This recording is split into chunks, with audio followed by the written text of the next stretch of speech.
இன்றைக்கி நாங்கள் ஊருக்கு தான் கிளம்பிகிட்ருக்கோம். ஸோ மார்னிங் சீக்கிரமாக எழுந்திரிச்சி வீட்டில் இந்த வேலை எல்லாமே கம்ப்ளீட் பண்ணிவிட்டு அப்படியே ஊருக்கு கிளம்பியாச்சு. எங்கேன்னு பார்த்தீங்கன்னா பொள்ளாச்சி தான். ஸோ நான் நினச்சேன், சரி ஓகே பொள்ளாச்சி போகிறோம், அங்கே கொஞ்சம் கூலிங்காக இருக்கும், ஜாலியாக அப்படின்னு சொல்லி பார்த்தா அங்கேயும் பார்த்திங்கன்னா செம்ம வெயில். நான் கிளம்பி போகவே ஆஃப்டர்நூன் ஆயிடுச்சு. அதனால் செம்ம வெயிலில் தான் போனோம். வீட்டுக்கு போயிட்டு ஓகே எங்கேயாவது போகலாம் வெளியேன்னு சொல்லி பிளான் பண்ணோம். அங்கே பக்கத்தில் ஆறு இருக்குது, அங்கே போகலான்னு பார்த்தோம்னா அங்கே தண்ணி எல்லாமே வற்றிருச்சுன்னு சொன்னாங்க. சரின்னு சொல்லிட்டு இன்னொரு வாய்க்கால் இருக்குது பக்கத்தில், அங்கே போகலான்னு பிளான் பண்ணி அங்கே தான் போனோம்.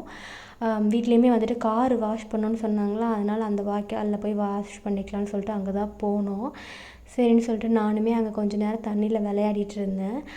வெயிலுக்கு அங்கே ரொம்பவே ஜாலியாக இருந்துச்சு. தண்ணியிலேருந்து வெளியே வரவே மனசு இல்லை.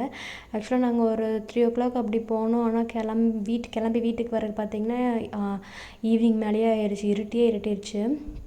அதுக்கப்புறம் அப்படியே வீட்டுக்கு வந்துட்டு தேவ் பார்த்திங்கன்னா ஜாலியாக விளையாடிட்டு இருந்தாங்க. அங்கே ஒரு நாய்க்குட்டி கூட இருக்குது, அது கூட அவன் ஜாலியாக வெளியே விளையாடிட்டு இருந்தான். அவன் ஆக்சுவலி நான் டாக்ஸ் கூடலாம் விளையாண்டதே இல்லை. அவன் எங்கள் வீட்டில் இல்லை, அதனால் அவன் ப்ளே பண்ணதும் இல்லை. மற்றபடி பார்க்கும்போதும் அவன் ப்ளே பண்ண மாட்டான். இன்றைக்கி பார்த்திங்கன்னா அங்கே போய் அந்த நாய் கூட ஜாலியாக அவன் விளையாடிட்டுருக்கான், கொஞ்சம் கூட பயப்படாமல். ரொம்ப நேரம் ப்ளே பண்ணிட்டுருந்தான். அன்றைக்கி ஃபுல்லாக அவர் தூங்கவே இல்லை. மார்னிங்லேருந்து நைட் வரைக்கும் தூங்கவே இல்லை. அந்த நாய் பின்னாடியே சுற்றிட்டு ஜாலியாக விளையாடிட்டு இருந்தான். அதுக்கப்புறம் நைட்டு நாங்கள் சாப்பிட்டு அப்படியே தூங்கிட்டோம். நெக்ஸ்ட் டே மார்னிங் கிளம்பி வீட்டுக்கு வந்தாச்சு.